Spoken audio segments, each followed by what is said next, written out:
Where we are today is the farm known as Elerai Lolkera. Elerai because we're in Elerai village. Lolkera is a Maasai name meaning a place of big herds. And it just speaks to the dream of this farm of having big herds of animals. In this farm, we practice agroecological practices, that is organic farming, pesticide-free farming, synthetic fertilizer-free farming. We're now also trying to avoid a lot of antibiotics for our livestock, and also just some best practices in the farm that allows biodiversity to thrive, even things that we don't farm like birds. When you sit here in the evening, you'll hear lots of birds chirping.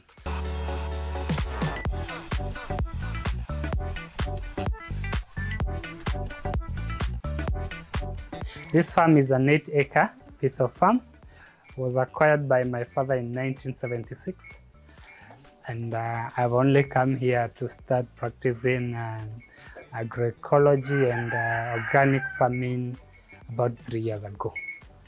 See, Dania has a very strong scent, so it's a repellent too for pests. So there's Dania, there is also carrots, so to create that biodiversity.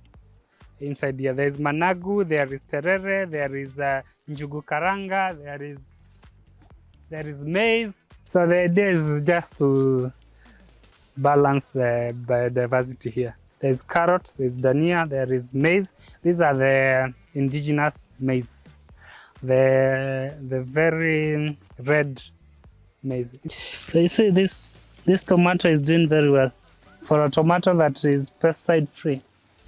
This is doing amazing.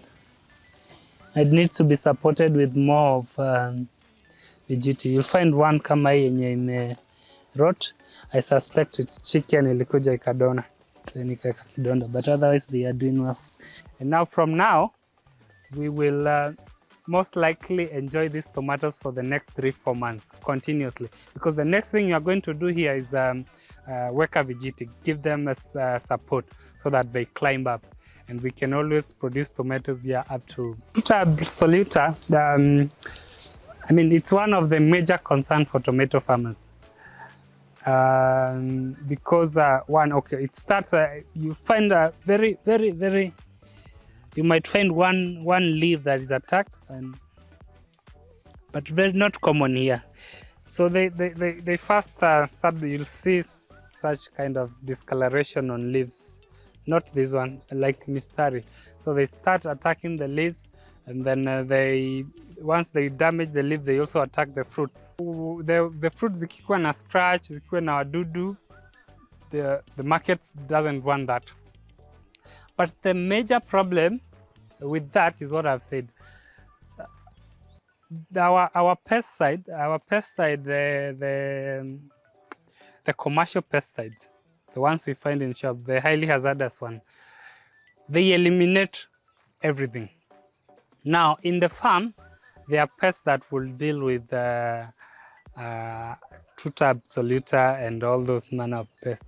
But when we eliminate when we eliminate those other pests, that's when you find that our farms imeingiliwa sana na this, and even the pesticide becomes very hard to manage, the tuta absoluta. So the best approach for me, and out of what I've seen here, is have a round kind of farm that allows biodiversity to thrive. Then you'll be able to deal with that problem, and you'll be able to avoid the losses that come with the tuta absoluta. So it's actually possible to grow tomatoes without using those highly hazardous pesticides and be able to manage that tuta absoluta. So the other thing we use is this trap. These traps are from Compact, and these are biological traps. So this trap has pheromone to attract the male spider mite, fruit flies, and aphid. So when it attracts the males here, all the males are attracted here. What happens then is that you eliminate the seed, and once you eliminate the seed, it means the female cannot regenerate, and so you slowly eliminate the pest out of this farm that way. So you have this one, you have another one there. So we're using both our organic pesticide and the traps, as one way of managing. But another very important thing in managing pests is a holistic farm management approach.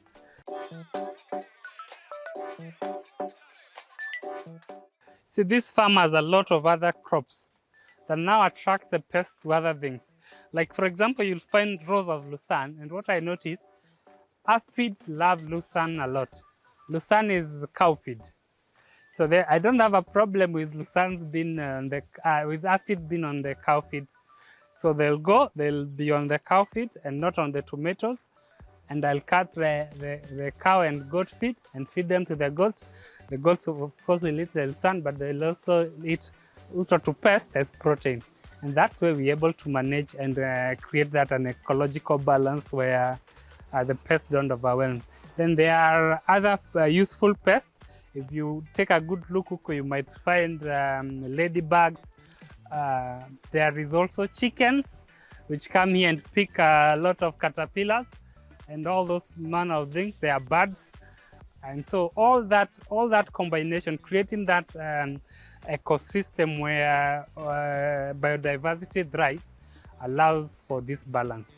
But if you eliminate all those pests, ukitumia this very harmful pesticide, you're not able to achieve that biological balance, and now you really have a problem with pests. Yes.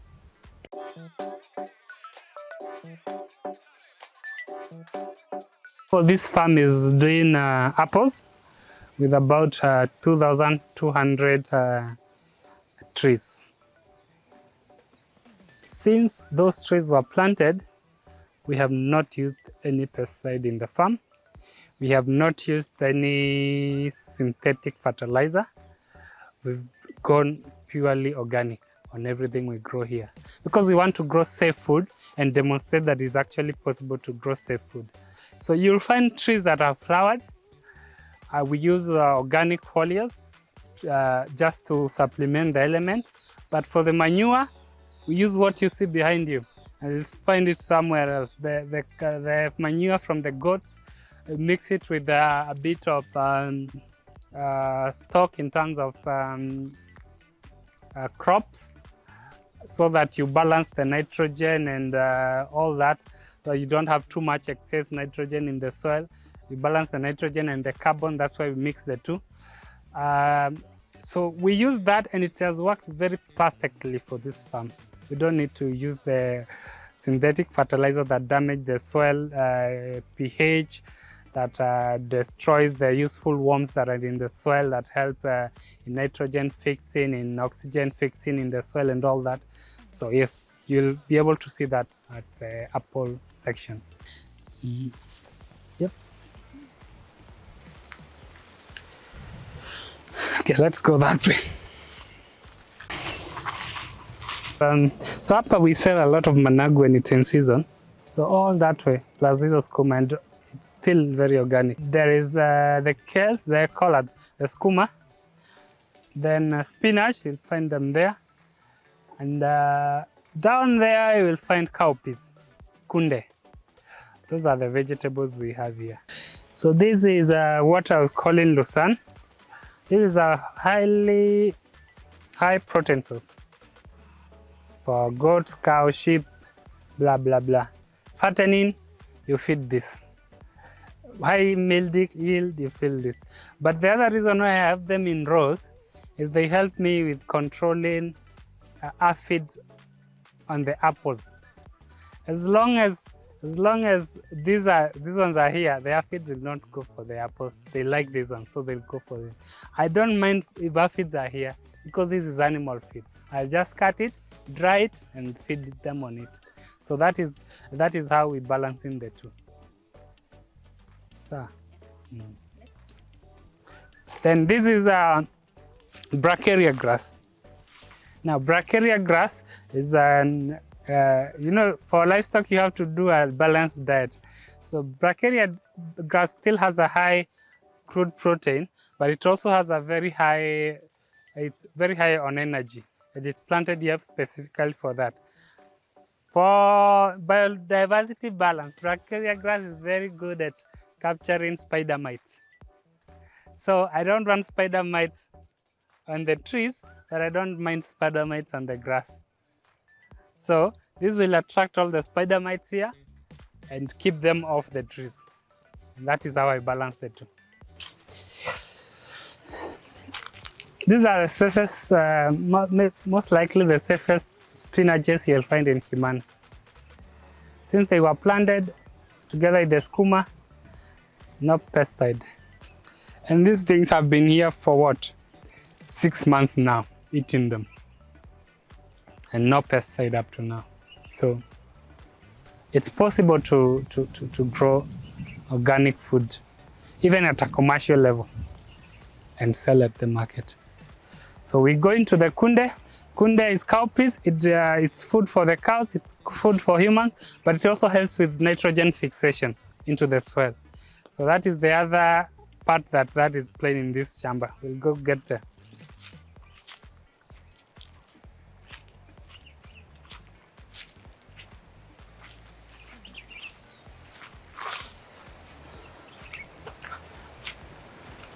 Then you notice we do very little tillage. Very little tillage on the soil, just the surface to get off the reed, just to balance, to make sure that the soil structure is well developed. And you don't have too much erosion. Yeah. Or even sometimes just let the goats come graze here rather than till. Then you maintain the soil vizuri. So we're going down there. I wish this guy angekuwa ameacha dawa hapa. This, yeah. So this is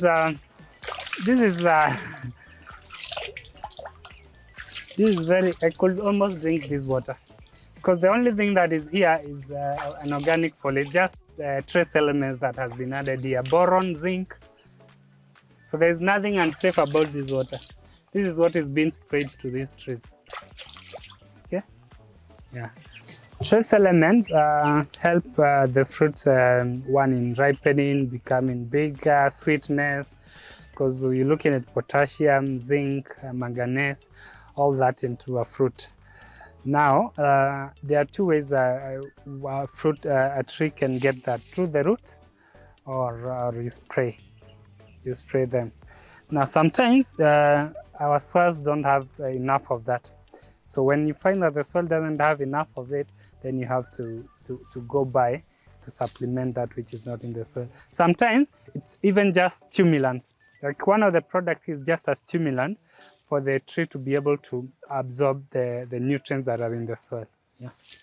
Occasionally we also do soil testing just to know what our soil contains, because soil is more than what you see. It's the elements, it's the nutrients, it's everything. So if you want your crop to do well, then you need to know what is in your soil. So we do that to find out, for example, what's the amount of potassium that is there. Is the soil too much acidic, so that you balance the acidity in the soil? Is it too much alkaline, so that you work on that? So that is why we did initially when we were planting these apples, so that we ensure that we achieve the right pH for the apples, and so that the crop does well.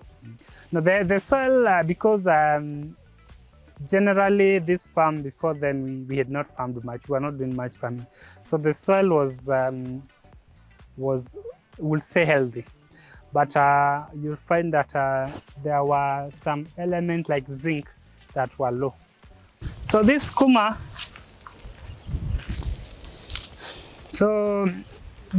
has a very long shelf life, as long as I might live on this earth, and very drought tolerant and very pest resistant. And to propagate them, you just vunja hizi stalk and dunga chini, and they grow.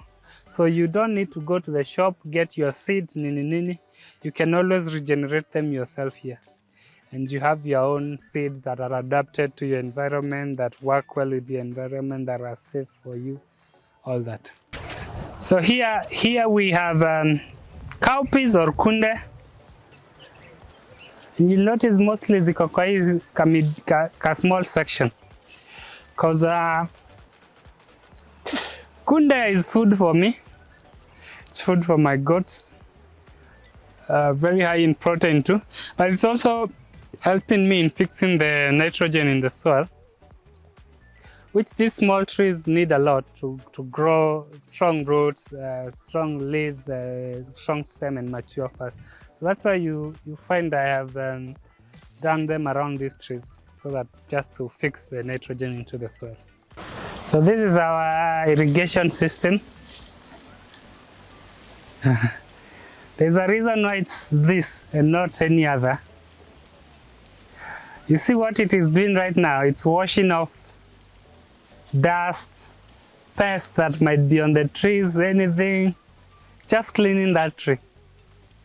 So that tree, the likelihood of pests sticking up itakuwa ngumu, because kukiwa na dust mingi, pests wana stick pia sana kwa miti. So when you have this is called rainhouse irrigation system. Now it's cleaning of the tree, but it's also helping me with irrigating all these other things. So I am doing a one-off irrigation of the apples, the grass, anything else that I might want to grow up in between, and it's just very efficient rather than someone coming irrigating each point.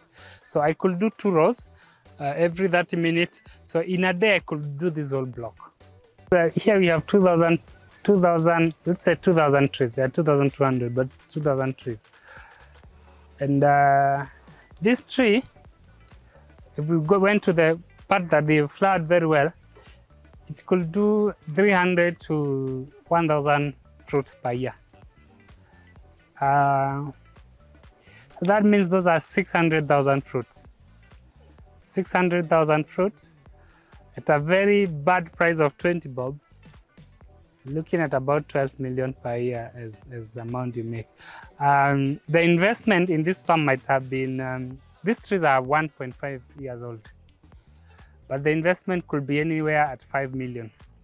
But from January, February, I think we will recoup that amount. Now, but you need to do all this to be able to recoup that. Get your water ready, get your irrigation systems, then you're good. And the beauty of this place is the water table is very high. Our borehole is just 43 meters, 40 cubic production per hour. So it's a lot of water within a very high water table. Throughout, the borehole was done in 1999, never dried up today. So you'll see lots of flowers coming up. Lots of flowers or young apples already forming. This is how those trees should be throughout the year. These tree flowers throughout the year. So once it starts flowering, it's throughout. I want you to look at an organic apple. You will not believe me, but this apple has never been sprayed. It's as good as it looks. It's just rabbit urine and the trace element and nothing, and water and manure. So there's something very important again, especially at this stage, it's pollination. So how do we deal with pollination for these flowers? I'll show you in a few. These are beehives and they have bees. And the reason why we have these beehives here is to offer pollination to the apples, because apples are mostly pollinated by the bees. So with the hives here, you increase the chance of those flowers turning into apples. We increase the chance of those flowers turning into apples. Now, again, with bees, there's no way I was going to spray those harmful pesticides, because they're going to kill all these bees, and I need them. I need them to increase my fruits twofold. So we have to find that balance where I provide them with food, they provide me with money at the end of the day. So yeah, these are the hives. The idea is to have hives going around all this farm and increase the pollination in those apples. And here I also do harvest honey. About every 2 months, I'm able to get honey here. And the honey from the apples is sweet.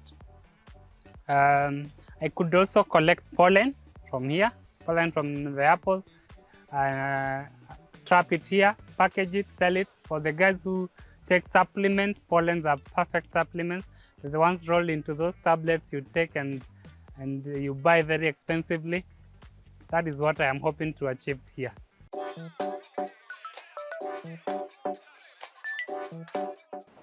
This is corn, mahindi. This is green mahindi. Wakati imekomaa, just before it dries, we chop everything. We chop the mahindi plus mabua into fine chops and funika hapa. This pit is 2 acres of mahindi funikod here. 2 acres? Yes. That there is almost 4 acres of mahindi laying there. Why? What exactly they are doing there? Yes. This is silage. This is a silo basically. So this is feed preservation. But why not leave it kama ile? Why not heap it? Now you see ile inachomwa na jua sana, so you lose lots of nutrients through the sun. So here we've cut it ikiwa green. So we're preserving as much nutrients as possible here. So here it's that we add molasses into this mixture so that we spur fermentation, not rotting, fermentation. So fermentation, it will store all the energies that we need here, the nutrients that we need here, and we will only open the part that we need to feed when we come to feeding and feed the animals. Why? As you can see right now, this place is very sunny, it's very hot, there's not much green. I mean, this farm might look a bit greener because there's irrigation, but anywhere else, it's very dry.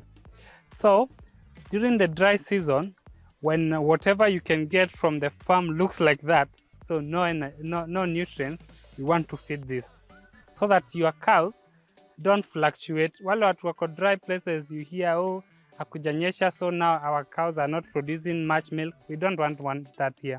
We don't want the cows to know when there is rain or no rain.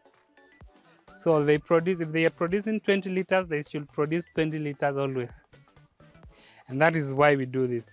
For that, but also to preserve so that we have enough in the time of drought. So whatever is here, if we were to solely feed the animals, 5 animals, on this alone, we could go to 6 months. Yes, 6 months, another crop of maize here matures in 4 months. So I will already have, but we're not feeding on this alone. There is hay on that store. So this could take us 1.5 years. Kajiado is a pastoralist community land. But if you remember, until around November last year, the stories that were coming out of Kajiado is cows that were so emancipated, dead, wildlife that are dead. It was just a death scene, and it's because Kajiado is arid and semi-arid, and it's been hit hard by the effects of climate change. So what we are doing here is in fact, this is a demonstration site for a program on feed commercialization and feed preservation. We want to teach our people, because it's not that there is no rains in Kajiado. There is usually a window of rain, 2 months or thereabout. But when the sun comes, it's so hot, everything is cleared. But you see, the people here don't preserve anything. So they just leave their cows to graze. Everything disappears within no time. They have not preserved anything. When the drought comes, they're not able to handle the drought cycle. And that is how they suffer the losses. But with this, we could beat that. Why? Here we have about 63 goats and sheep. Up to now, we've not have had to feed them this. Why? And we've not had to go look for feed outside. We're right into the middle of a dry season that is just about to end. The rains are coming next month, but we've been able to manage through that. It's because of this kind of planning that is not happening in Kajiado that needs to be encouraged. And that is what this farm is also about.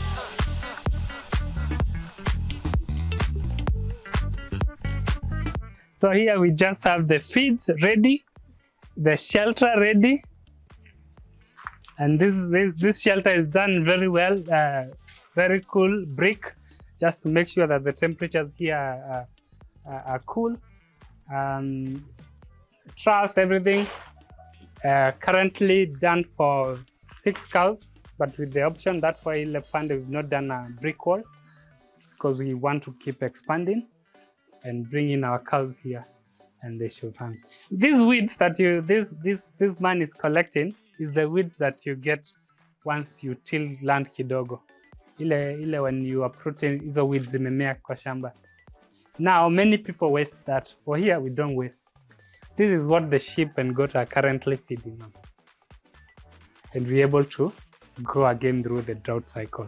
This is not a store, we just put them here because in the store we have proper hay that we've sowed. But this one, they love it a lot because it was uprooted when it was very young, so it's very nutritious and they love it. If anyone has ever bought hay here, you'll agree with me, most of you buy stalks and not hay. This is leaves, these are leaves. This is proper hay. And so we grow it in our farm. Whatever grass that you've seen, this is the product. Imejaa huku ndani. And we have sufficient to feed our animals. And but for one, all the animals here are females. The idea is to get to 600 by December 2025. And the idea is also to try grow these animals very organically. So reduce the use of antibiotics as much as possible here. We don't want to use them, so we use other convenient method. But you see this manure you see here, it's swept every Saturday and goes to the farm. So we have sufficient manure to supply from our farm. We have, if we need meat, we can eat a goat a month, and we're good. These rabbits, we eat them sometime because these things can be 100 in 1 month if you don't eat them. They give birth like to 10. So if this lot here gives birth to 10, I don't have anywhere to keep them. But the reason why we have this rabbit is to collect this. This is what we want. This is rabbit urine. Okay? And the reason why we want this rabbit urine is it helps us manage the pest in the farm, but it also acts as a foliar. And it also works when you spray consistently to prevent blight in things like tomatoes, potatoes. Hizo vitu zinapigwa na barafu. So this works to me. So these guys here help me in managing pests.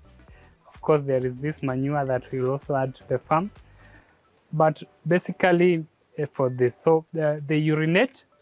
But this house of theirs, down here, there is the urine can't go and sip under. There is like a cover done under here. Then there is a funnel that is channeling all this urine, and it comes to pop out from there. So we collect that way. And then so one liter of this, we had a lot. The farmers picked almost 5 mitungis of this thing. I mean, but if I get this 1 drum of this, as you can see, it still have a bit of it. One of these, I am able to spray. If you want to capture that, I can show you. So if you want this, it's very strong. So if you don't mix it with water, you'll burn all your crops. So we get about that amount. Add water into it, and all the other components. If I think there's so much pest, I can get pepper, crushed tobacco, neem tree in here. Leave it even to ferment for some days. Then come and spray it all together with water in that mixture. Then it will repel all pests. And that's how it works. Yes, tobacco ni tobacco. It has no other name. Name tree is mwarubaini. So in this compound you'll find some mwarubaini somewhere. Oh, kwa corner. You'll wonder why. It's because of such purposes. Pest control as a foliar. So fertilizer, leaf fertilizer. So you do the leaves. You understand foliar.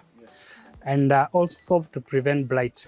A new farmer, or really any other farmer that was practicing convenient farming and wonders whether agroecology can work, especially here in Kajiado, here in Kimana.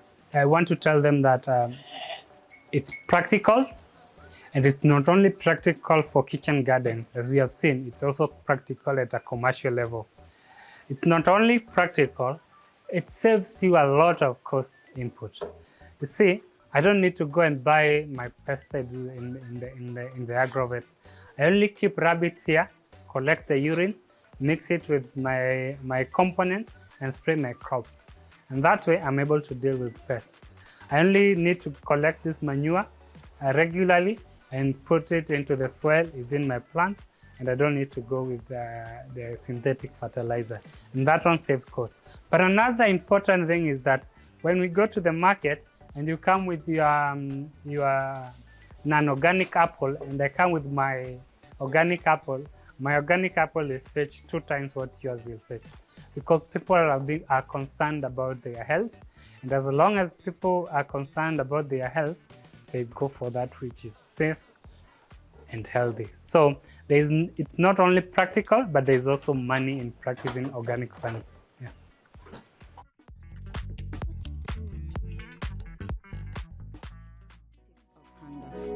Route to food. Sio siasa, ni pressure.